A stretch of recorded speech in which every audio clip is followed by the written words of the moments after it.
son's school, volunteering. You can hear all the youth in the air.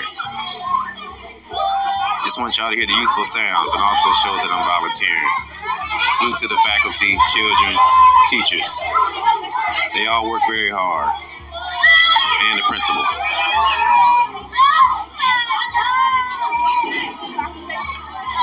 Say what's up, Ethan. What's up? Say what's up. Hi. These are all the kids that I volunteer with. That was a couple of them. You want to say hi to them?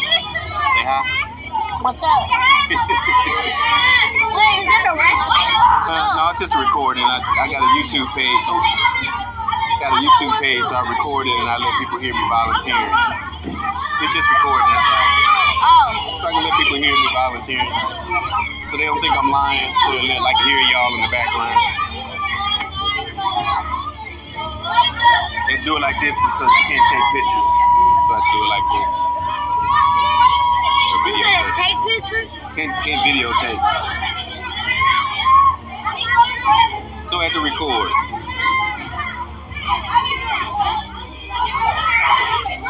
Just want y'all to hear the blissful sounds of the youth.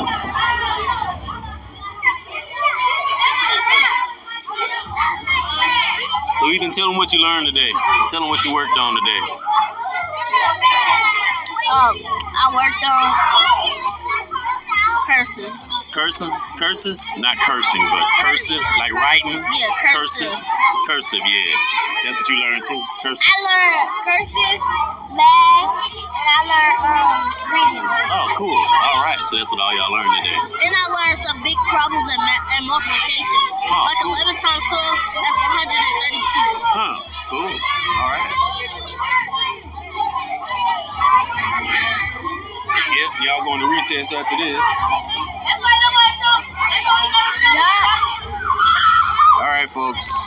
Just want y'all to hear the youthful sounds of the youth. The blissful sounds. All right. Thank you.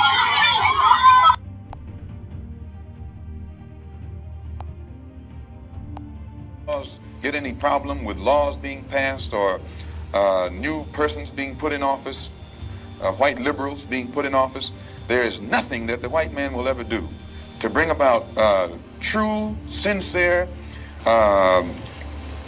citizenship or civil rights recognition for black people in this country. Nothing will they ever do. They will always talk it, but they won't practice it.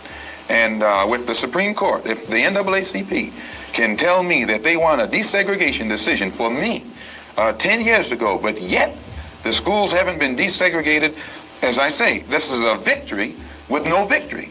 It's a victory that you can talk about, but it's a victory you can't show me.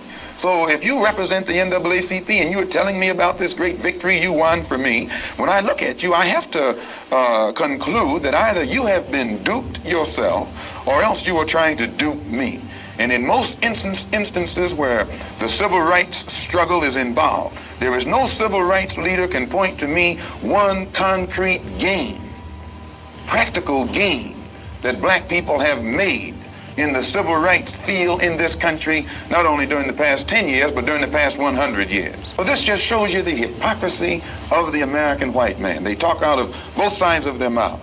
And for this reason, I'm not too familiar with politics, period, only that in the sense that white politicians have usually been very hypocritical where the so-called Negroes are concerned.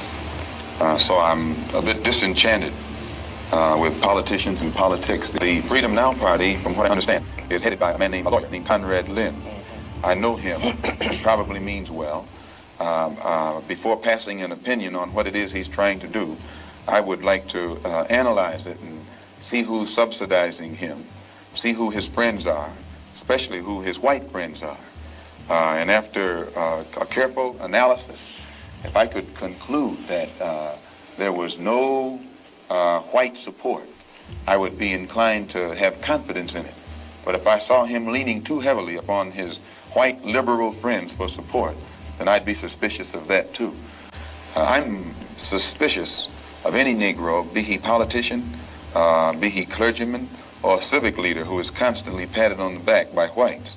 I have a tendency to lead toward the Negro politician who is constantly condemned by the white power structure. This is my thought pattern. I'm giving you an insight of it. Being friendly and being a friend, I think, are two different things. I think there are many whites who act friendly toward Negroes. A fox acts friendly toward the lamb. And usually the fox is the one who ends up with the lamb chop on his plate. The wolf doesn't act friendly, and therefore the wolf has more difficulty in getting the lamb chop in his plate. I'd like to point out, though, that I say that because it is usually if you study the structure of the Negro community, economically, politically, civically, psychologically, and otherwise, it's controlled by the white liberal, who usually poses as the friend of the Negro, who actually differs from the white conservative in the same way that the fox differs from the wolf. Their appetite is the same. Their motives are the same. It's only their mannerisms and methods that differ. I would agree that no doubt there have been a large number of whites who have posed as liberals and as friends of the Negro and who have time and again betrayed the Negro. On the other hand, I think one could point to a large number of whites who have struggled for civil rights, for equality, and have got little or nothing out of it, other than quite a few bruises. Give me an example. Well, the large number of white students who have gone into the South, for example, working for SNCC and other organizations. Not working for SNCC or other organizations, but working for the white political machines who benefit by the voting efforts of Negroes. Okay, I'll be more specific.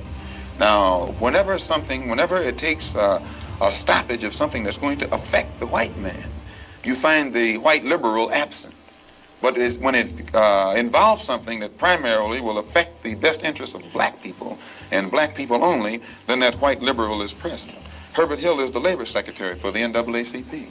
And if he was interested in black people, he would prepare a black man with the type of knowledge and understanding of the labor troubles involving black people that would enable a black man to sit in the same position as Secretary of Labor or Labor Secretary in the NAACP. I'm suspicious of whites who join Negroes and always have to be in the lead, who always have to be the head, who always have to be at the top in Negro organizations.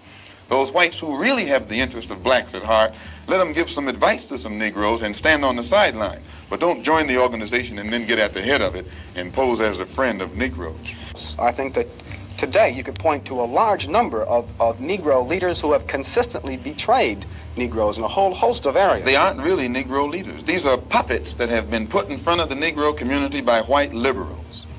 These are parrots that have been put in front of the Negro community by white liberals. You can't name me a Negro leader who has been betrayed Negroes, who has not been endorsed, sanctioned, subsidized, and supported by the white liberals. The only Negro I know who is constantly fought, only Negro politician that I know who is constantly fought by white liberals is Adam Clayton Powell. And they call him a racist because he speaks so bluntly on the race issue. But I'm not, as I said, not too familiar with Dawson and his work.